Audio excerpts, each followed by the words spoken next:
Olá, seja muito bem-vindo. Antes de começarmos, queremos te explicar rapidamente como funciona o nosso conteúdo.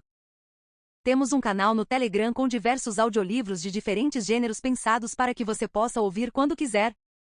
E caso você esteja procurando algum livro específico e não o encontre disponível, fique à vontade para nos enviar o nome do livro e do autor, que nós iremos transformá-lo em áudio. Para fazer parte do nosso canal no Telegram, basta escanear o QR Code na tela ou acessar o link disponível na bio.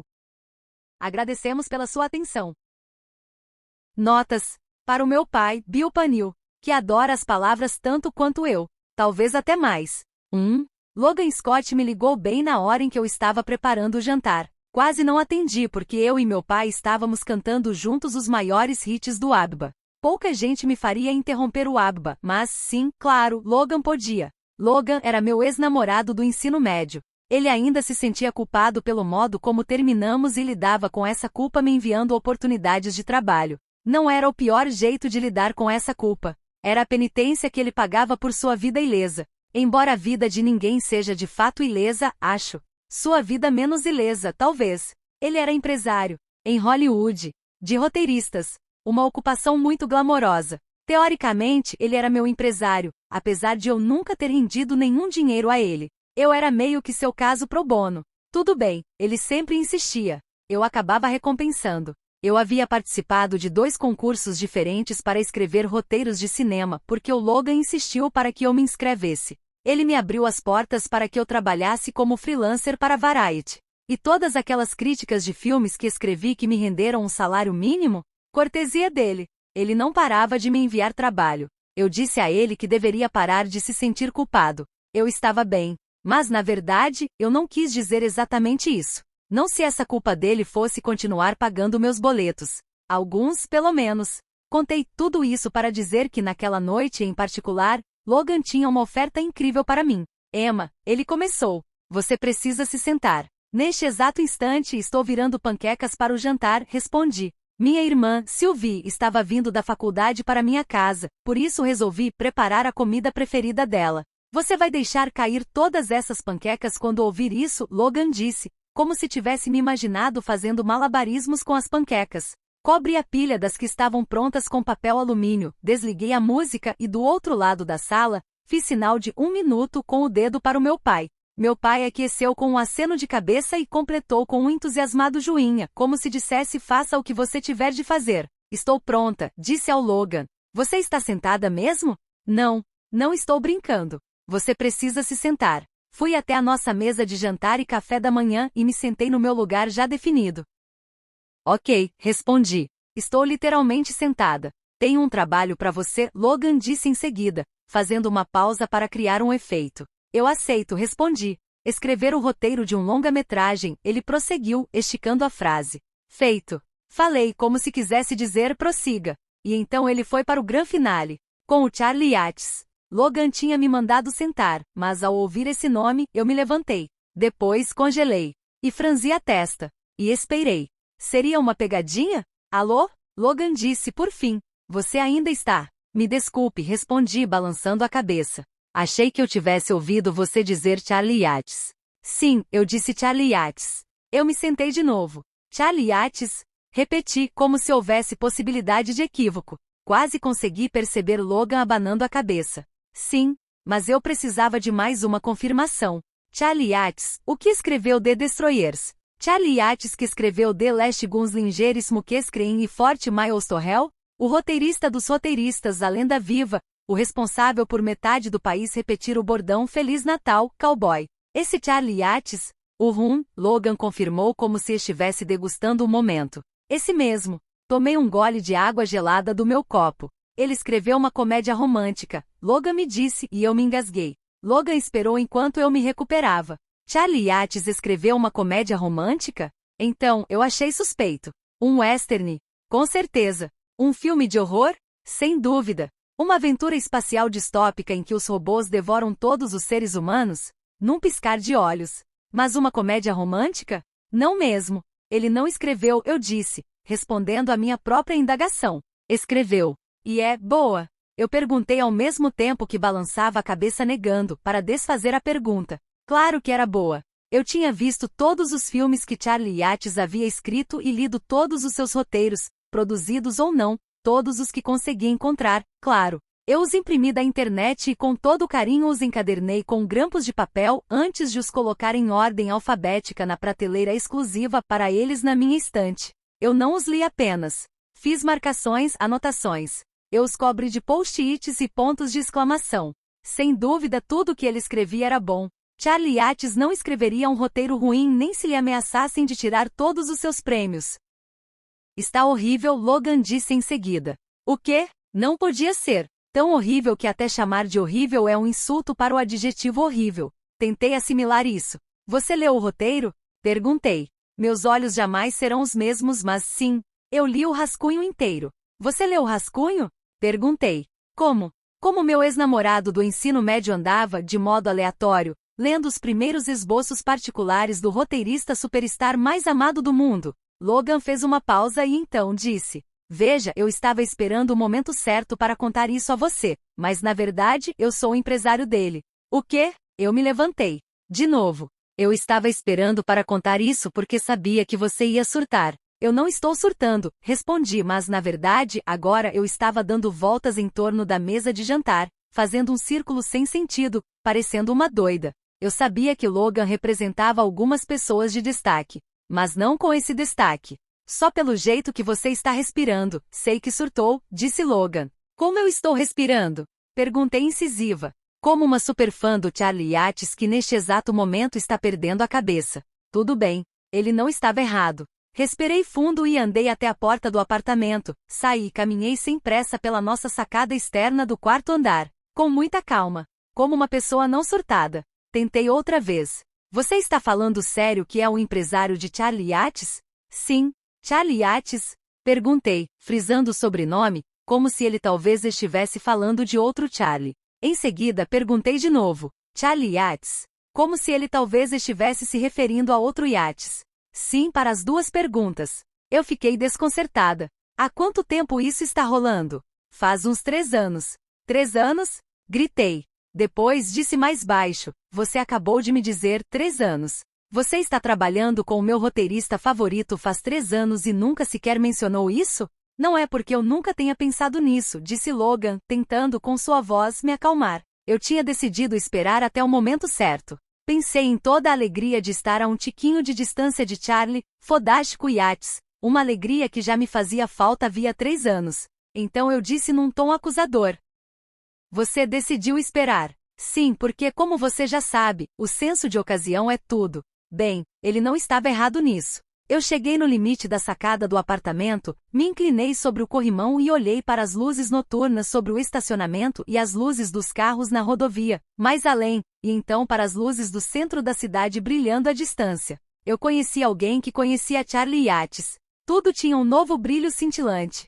É justo, eu disse, por fim. Estou lhe dizendo agora, Logan falou, porque como eu disse antes, tenho um trabalho para você. Tudo me voltou à mente depressa. Isso, você tem um trabalho para mim. Escrever um roteiro, Logan disse. Com Charlie Yates completei, com a voz tinindo de admiração. Mas reescrever, Logan começou a explicar. Gosfrit, preciso que você conserte esse negócio, difícil. É uma reescrita desde a página 1 do rascunho inicial? Página 0, Logan respondeu. Ele fez um contrato verbal com o executivo da United Pictures, segundo o qual, se ele escrevesse essa comédia romântica, eles produziriam aquele filme de gangster que ele escreveu e está em discussão ainda. Não é estranho que um roteirista com a fama de Charlie Yates tenha um roteiro não produzido, estagnado de bobeira? De jeito nenhum. Na verdade, a maior parte dos roteiros da maioria dos roteiristas jamais chega a ser produzida. Em Hollywood pode-se ter uma boa vida e ganhar um bom dinheiro escrevendo roteiros que nunca viram filmes. Mas é isso que fez de Charlie Yates essa lenda. Ter algo produzido era um feito. E Charlie vendeu um roteiro atrás do outro, que viraram filmes, ganharam prêmios, se transformaram em clássicos e depois eram citados palavra por palavra pelas pessoas, ano após ano. Adoro filme de gangster, comentei. Eu tinha encontrado uma cópia pirata na internet e usado um bloquinho inteiro de post-it para anotar minhas impressões do filme. E eu nem sequer gostava de filme de gangster. Tampouco gostava de filmes de chefões do tráfico, ou dos de massacre em prisões, ou de palhaço assassino, de resgates marinhos em que todos são devorados por tubarões. A não ser que tivessem sido escritos por Charlie Yates. Ele era bom mesmo. Eu amava tudo que ele fazia, embora o único gênero que eu particularmente de fato gostasse fosse comédia romântica. O único gênero que ele não escrevia. Até agora, pelo que parece. Ele era muito bom. Me obrigou a gostar dele, contrariando toda a minha personalidade. Ele também gosta dessa coisa de máfia, disse Logan. Passou meses e meses em Chicago para pesquisar e usava um relógio de bolso o tempo todo. E está determinado a fazer, principalmente agora que está voltando de seu. Logan hesitou antes de completar. Hiato. Mas isso não pode acontecer enquanto ele não fizer essa comédia romântica. E como já mencionei, é terrível. Vamos precisar de uma palavra melhor do que terrível. Precisei de um segundo para assimilar tudo isso. É aí que você entra, prosseguiu Logan, pronto para passar aos detalhes. Vai precisar da mãe de todas as reescritas. Sem os créditos, claro. Claro, mas por um bom dinheiro. Quanto? Mais do que o valor a que você teoricamente tem direito segundo o Sindicato dos Escritores. Aí é que está. Havia níveis de quanto se pode receber, de acordo com quanto sucesso já se teve. E como eu não tinha alcançado quase nenhum sucesso, e digo isso com muita compaixão por mim mesma, meu nível não era alto. Não importa. Ninguém está nem aí. Era o monstro sagrado do Charlie Yates. Me manda, respondi. Não havia mais discussão. Eu ia reescrever o roteiro inexplicavelmente horrível do Charlie Yates sem receber o crédito? Claro que ia. Eu faria isso de graça. Para ele eu pagaria, caramba. Eu já tinha aberto mentalmente um novo arquivo em último rascunho, e salvado como Charlie F. @cifrão% Stico Yates. Mas há um porém, disse Logan em seguida. Qual é? Você precisa vir para Los Angeles. Nesse momento eu comecei a andar de um lado para o outro na sacada. Ir para Los Angeles? Repeti, como se isso fosse uma coisa que ninguém nunca tivesse feito.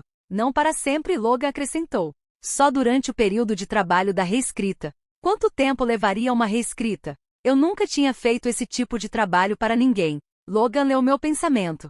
6 semanas, ele disse. Possivelmente mais. Tem de ser um trabalho presencial. Mas comecei a falar e parei. Eram tantas objeções na minha mente que tornava difícil decidir. Que tal o Zoom? O Facetime? Slack, Google Meet, puxa, até mesmo o Skype. Há 1 milhão de meios virtuais para fazer isso. Ele é old school, Logan disse. Isso não é desculpa. E tem um ego gigantesco. Ele merece esse ego, comentei, trocando de lado. Ele fez por merecer. A questão é, ele é o Charlie Yates. Ele consegue o que quer e do jeito que quer. E nunca vai aceitar apenas correções virtuais pela internet de nenhum roteirista desconhecido. Quando você coloca as coisas desse modo, eu não pareço muito interessante. Eu sei. Então, eu tenho que aparecer lá e fazer o quê? Conquistá-lo. Conquistá-lo? Claro que não no sentido tradicional de conquistar. Eu não posso ir para Los Angeles, Logan, respondi. Não posso ir para lugar nenhum. Lembra do meu pai? Mas Logan não estava disposto a mudar de ideia. E a Sylvie? Ele perguntou. Droga. Ele me pegou. O que tem ela? Ela já se formou, não é? Sim, se formou, mas... Não era esse o plano desde o início? Ajudá-la a fazer a faculdade e depois a deixar assumir a obrigação dela? Esse era o plano, respondi, me preparando para ver até que ponto Logan estava certo. Mas ela conseguiu um estágio de verão muito prestigiado na International Medical Aid.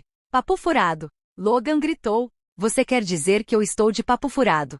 É a vez dela, Logan declarou, agora bravo comigo. Você fez tudo durante 10 anos.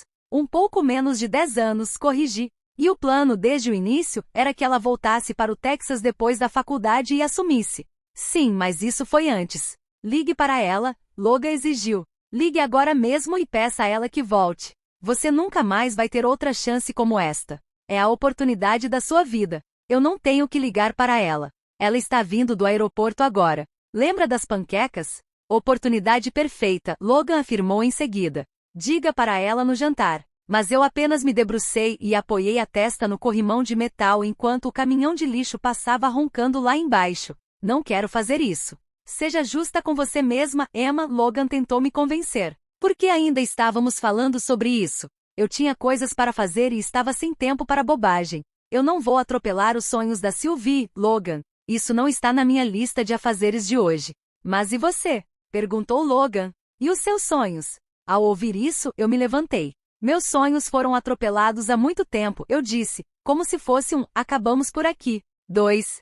Não falei com a Sylvie no jantar. Não seria só o primeiro jantar que teríamos juntas depois de meses que ela havia voltado para a faculdade, em janeiro passado. Era sua festa de formatura. Uma formatura que, claro, eu e meu pai perdemos, pois ele não podia viajar, e se ele não podia viajar, eu também não podia. Não era apenas um jantar, era uma comemoração. Minha irmãzinha brilhante e gloriosa havia se graduado summa cum laude e Phi Beta Kappa pela fascinante Carleton College, que, se vocês não sabem, é a Harvard do centro-oeste dos Estados Unidos, e agora ela era, entre tantas outras coisas, a prova viva de que nossa família tinha superado todas as nossas tragédias e estava prosperando, enfim, oficialmente. Estávamos em festa, caramba! Eu tinha feito um bolo em forma de chapéu de formatura e coloquei velas de estrelinhas nele.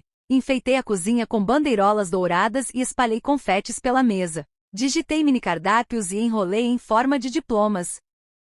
Eu não ia estragar tudo isso me mudando para Los Angeles. Precisávamos elevar a alegria ao máximo quando ela palpitava em nossa vida. Tínhamos de homenageá-la, saboreá-la, e não pisoteá-la até a morte, nos lembrando de tudo que perdemos.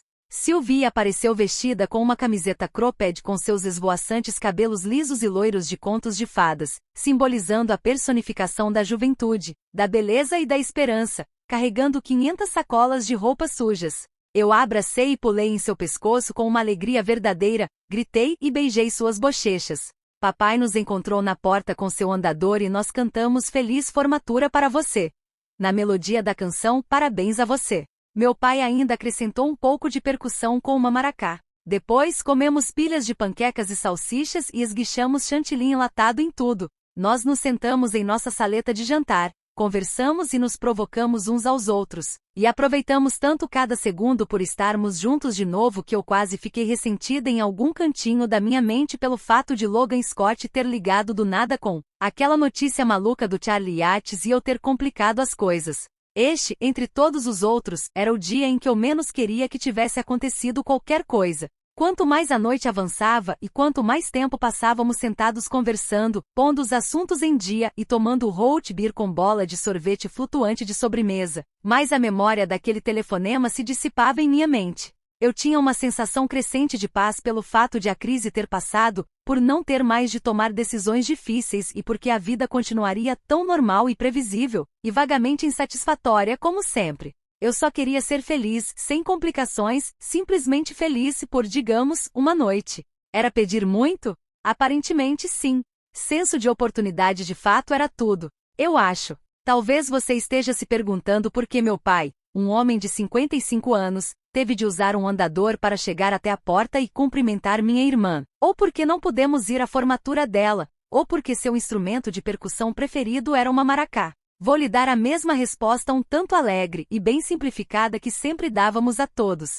Havia pouco menos de 10 anos, meu pai teve um acidente de acampamento.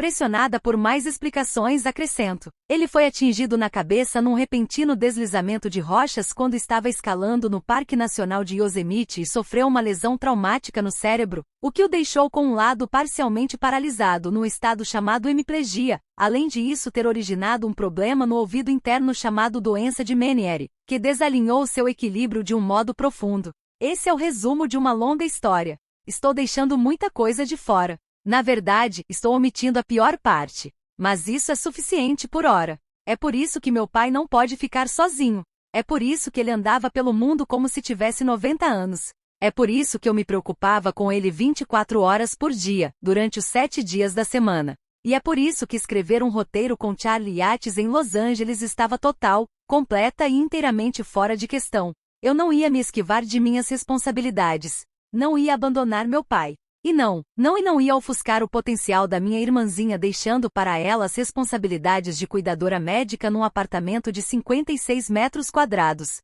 Não ia fazer isso. Eu não poderia. Até que li o roteiro. O e-mail do Logan com o assunto pedido de desculpas antecipado. Chegou na minha caixa de entrada quando Sylvie estava se aconchegando na cama de cima do beliche com seus fones de ouvido e logada na Netflix. Já estávamos de pijama, com as luzes apagadas, e eu fiquei um bom tempo olhando para aquele anexo até que, por fim, resolvi clicar para abrir o arquivo. 1 hora depois, eu declarei oficialmente: horrível.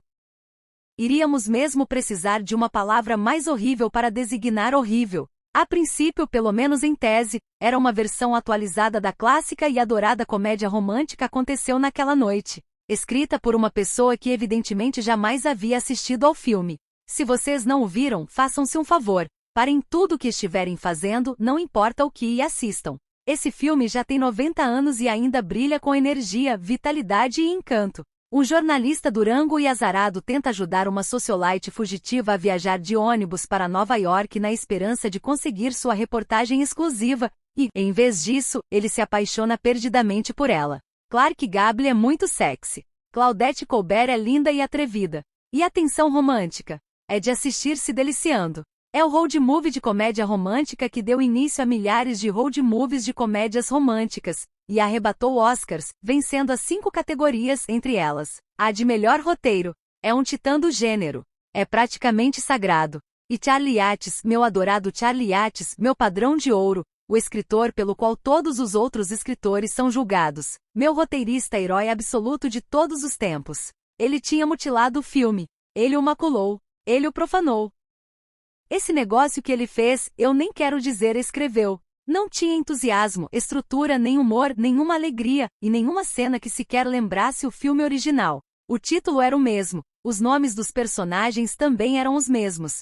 Mas era só isso. Será que ele estava entorpecido quando escreveu? Estava no meio de uma cirurgia odontológica? Como pode alguém tão bom e com tanta maestria na escrita, alguém que pode fazer você torcer por um serial killer, acreditar em fantasmas e gostar de verdade de robôs canibais, pegar uma coisa que já funcionava bem, e funcionou durante 90 anos, lhe arrancar o encanto e jogar numa máquina de fazer serragem? Acho que Clark Gable e Claudette Colbert devem estar se remexendo no túmulo. Ele fez os personagens irem a uma competição de line dance. Uma competição de line dance. Alguma coisa estava acontecendo. Será que Charlie Yates teve um derrame cerebral? Um chatbot reescreveu secretamente o verdadeiro roteiro em forma de piada? Será que Charlie Yates estava sendo mantido refém em algum lugar e sendo forçado, com uma arma na cabeça, a escrever uma história ruim que acabasse com sua carreira? Só que fim de carreira ruim nem sequer exprime a ideia, neste caso. Aquele troço era apocalíptico. E lá estava. Não sei por que aquilo foi a gota d'água para mim. A vida real tinha o direito de ser decepcionante. Diacho. A vida real tinha consentimento para ser decepcionante. Morar sozinha num apartamento minúsculo com meu pai doente? Lecionar inglês para calouros da faculdade comunitária para termos plano de saúde? Renunciar a meus próprios sonhos para que minha irmãzinha mimada, mas adorável, pudesse viver todos os sonhos dela sem dificuldades? Tudo bem. Eu não consegui criar as regras para a realidade. Mas as histórias de ficção têm opções melhores. Eu não ia deixar Charlie Yates arruinar esse filme, a carreira dele, o gênero comédia romântica em geral e a vida de todos nós com esse desastre nuclear de roteiro. Aquilo foi o meu limite. Ninguém ia desrespeitar o Aconteceu Naquela Noite. Não diante dos meus olhos. Eu nem tomei uma decisão, sério. Terminei de ler, fechei meu laptop, passei para a cama de cima e fiquei olhando para Sylvie até ela tirar os fones de ouvido e perguntar: o que foi? Acabei de ler um roteiro de comédia romântica que vai destruir a civilização humana tal como a conhecemos, eu disse. Meia hora depois, ela sabia da história toda, do telefonema do Logan, do problema do Charlie Yates, da oportunidade da minha vida. Antes mesmo que eu soubesse o que ela estava fazendo, ela já estava digitando um e-mail para sair do seu estágio de verão, alegando uma emergência na família. Você não pode deixar de fazer o seu estágio. Eu lhe disse quando percebi o que ela estava fazendo. Claro que posso, ela respondeu. Falta uma semana. Você assumiu um compromisso. Eles chamam outra pessoa da lista de espera. Mas, eu abanei a cabeça. Mas é muito prestigiado. Sylvie encolheu os ombros e disse: vou outro ano. E se eles não aceitarem você em outro ano? Vou para outro lugar. Mas eu negava, balançando a cabeça de um modo veemente. Isto é, eu reconhecia que tinha dado início àquilo. Fui eu que subi a escada do beliche e contei tudo a ela. Afinal, ela era uma pessoa de bom coração. Eu podia ter previsto que ela ia tentar resolver isso. Mas agora que estava acontecendo, eu não conseguia suportar. O que será que ela estava pensando? Desistir do estágio? Será que eu a protegi demais? Será que ela tinha tido muita facilidade? Não sabia o quanto o mundo era horrível? Não sei se você entendeu o quanto essas oportunidades são importantes. Observei. Você não pode dá-las como certas. O mundo é horrível. As oportunidades de brilhar não caem do céu, não. Você ouviu o que está me dizendo, não ouviu? Sylvie me perguntou. Idem, digo mesmo. Você sabe que grande oportunidade é o Charlie Yates? Nós o estudamos nas aulas de teoria do cinema. Mas você é. Eu não conseguia pensar numa justificativa.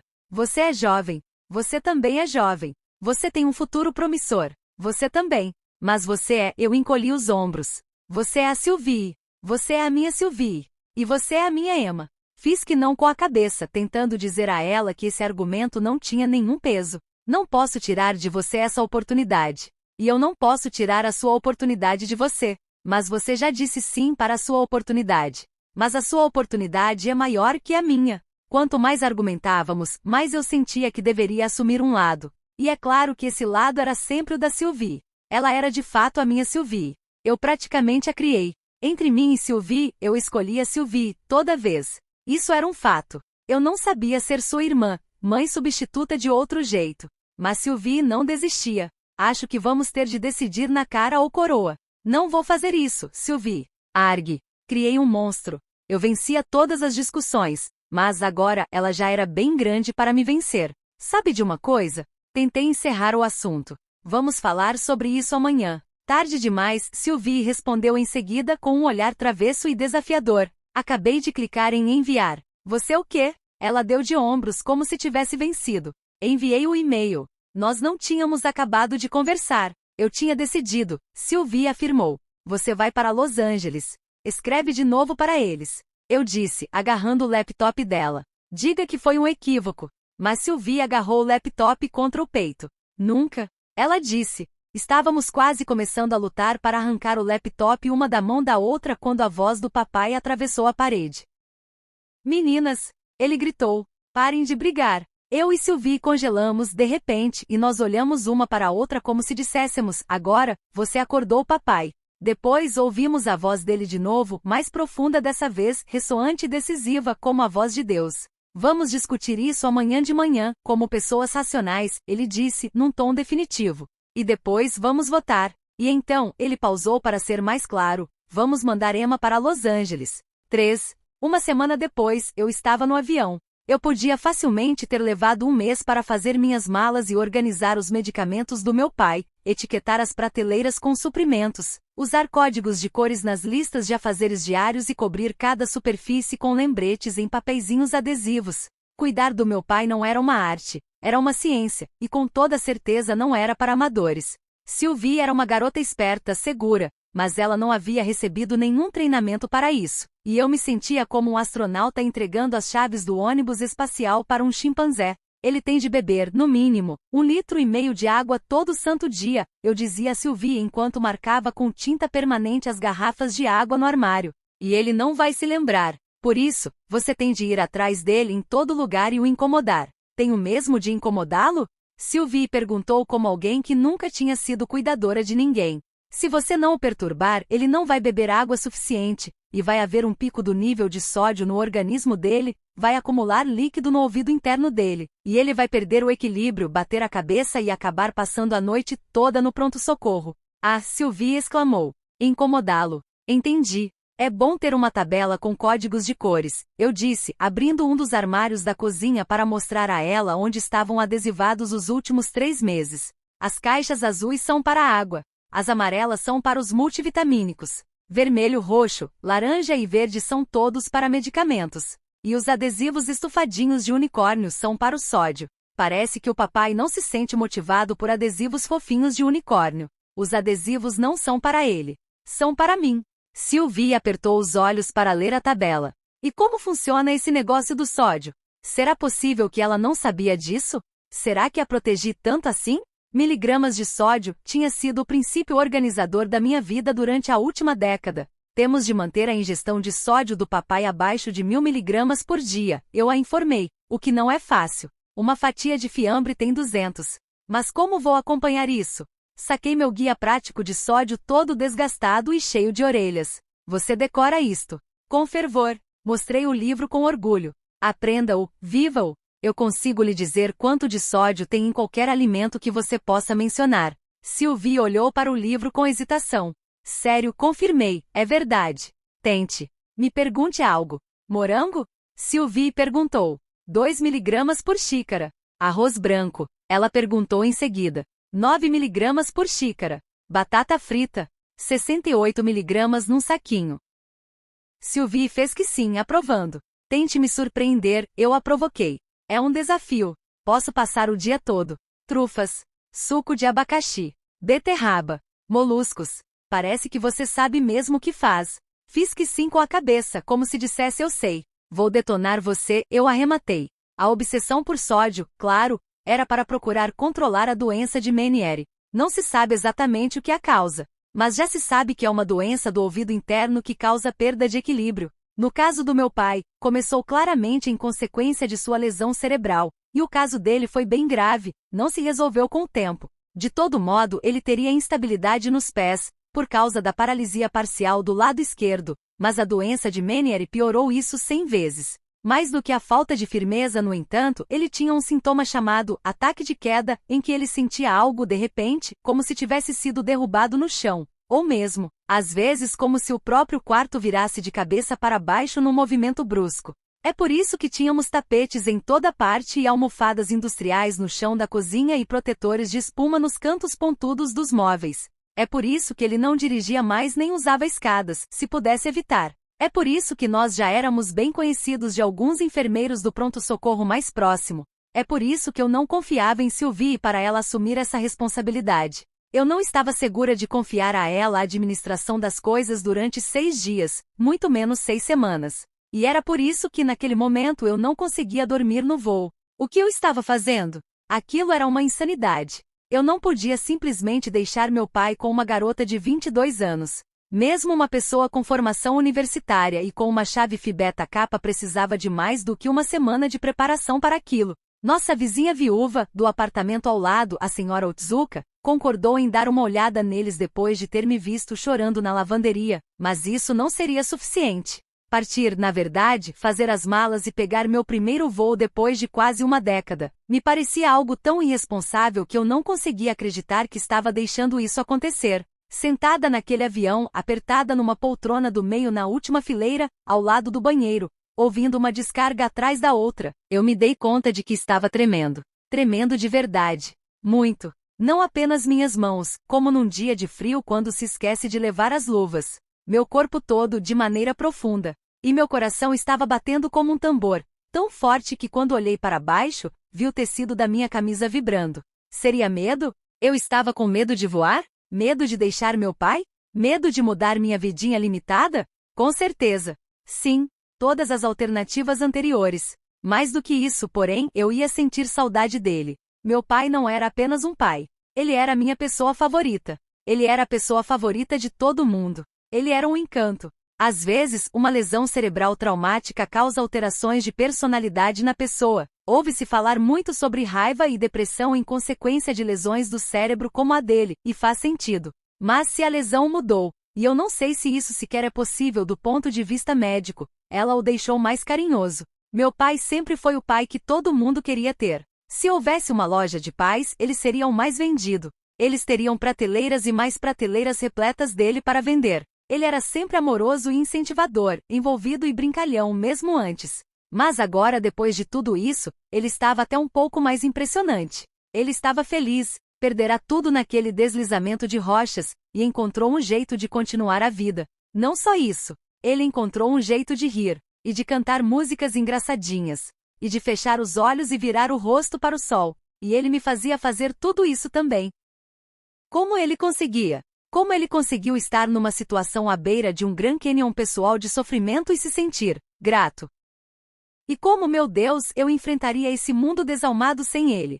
O que seria de mim sozinha? Antes do deslizamento das rochas, meu pai era violoncelista. Depois do deslizamento, ele aprendeu sozinho a tocar todos os instrumentos que se podem tocar com a mão, se tornou mestre na gaita, nas castanholas, na cítara, no pandeiro, na flauta doce e no trombone de vara. Também aprendeu crochê de uma mão só, cerâmica e artesanato com contas. Você escolhe as cores, ele dizia, eu faço a mágica. Ele ficou tão bom em montar colares de contas que abriu uma loja no Etsy. Isso, na verdade, rendia um dinheiro extra para nosso orçamento mensal. O que estou dizendo é que eu sentiria a falta dele de fato.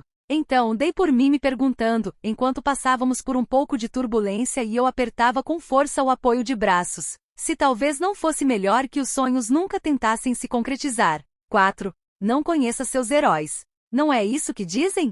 Ah, eles estão muito certos. Logan me pegou no aeroporto LAX com sua BMW, cuja placa personalizada dizia QNIT, arrasando, o que era bem a cara de Los Angeles. Embora aparentemente ninguém mais pegue alguém no LAX.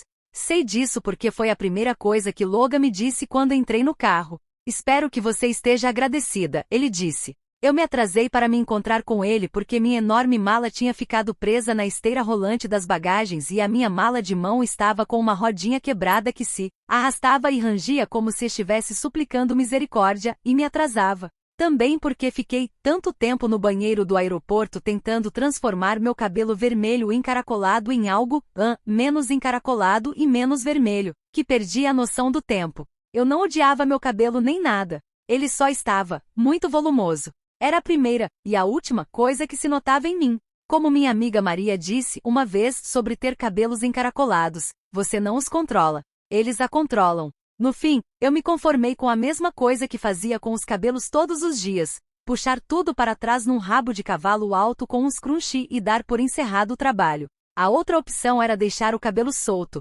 descendo da minha cabeça feito lava. Mas eu precisava ter consideração com o pobre do Charlie Yates. Aquilo era muito para assimilar num primeiro encontro. No visual, eu não queria assustar o pobre homem. Também pensei demais na minha roupa, a propósito. Jeans, tênis Converse cano baixo e uma blusinha estampada com decote canoa. Será que eu estava informal demais? Muito afetada? Não agressiva o suficiente? Será que talvez devesse ter vestido um tailleur cinza chumbo com tons de aviador? Como será que se veste para encontrar o melhor roteirista do planeta? Logan, pelo contrário, sabia exatamente como se vestir, um terno perfeito, sob medida, tão caprichosamente passado que quase tive medo de abraçar meu amigo. Em 8 anos, era a primeira vez que eu o via em algum lugar que não fosse uma chamada de vídeo ocasional no FaceTime, mas ele estava exatamente com a mesma aparência. Você não mudou nada, eu disse enquanto prendíamos o cinto. Você está brincando? Estou muito mais legal. Então ele olhou para mim. Você é que não mudou. E daí que eu estava usando os mesmos brincos de argola que usei na formatura do ensino médio? Eram de prata pura. Achei que podíamos parar para almoçar ou para um café, mas Logan dirigiu direto para a casa de Charlie Yates, que ficava nas colinas de Hollywood, sem direito à parada. Acho que aquilo estava mesmo acontecendo. Espero que você tenha feito xixi no aeroporto, Logan disse, num tom como se falasse sem volta agora. Como um cavalo de corrida, respondi, num tom que eu esperava que dissesse vá em frente. Sim, eu e Logan namoramos na época do ensino médio, mas sempre fomos amigos, em primeiro lugar. O pai dele, muito galante americano, negro e de Atlanta, tinha conhecido sua elegante mãe britânica branca e produtora de TV, quando trabalhou como correspondente de guerra. Logan foi criado na maior parte do tempo em Londres, até que seu pai conseguiu um emprego de âncora do Jornal da Noite em Houston, e ele apareceu como aluno novo no meu colégio.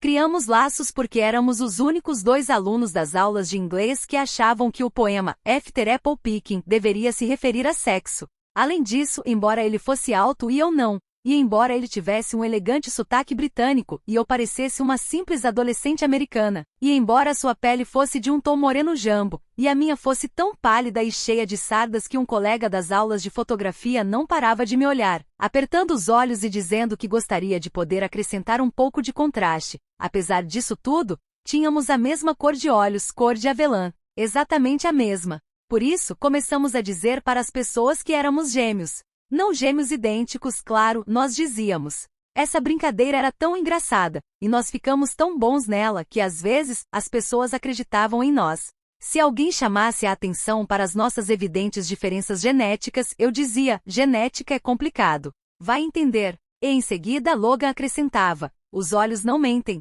Se algum gênio observasse que um de nós falava como um membro da família real e o outro não, eu me contraía, como se sentisse a dor de uma memória cruel e dizia, fomos separados quando bebês numa situação trágica como em Operação Cupido. Depois, Logan se inclinava e dizia, por favor, não a provoquem ainda mais. Nossa especialidade era ganhar sobremesas de aniversário em dobro nos restaurantes. A família do Logan se mudou depois que terminamos o ensino médio, quando o pai dele conseguiu um emprego de âncora no Jornal da Noite transmitido em todo o país. Sim, o pai do Logan é Malcolm Scott, e Logan se formou em Stanford e depois teve uma transição perfeita para uma carreira muito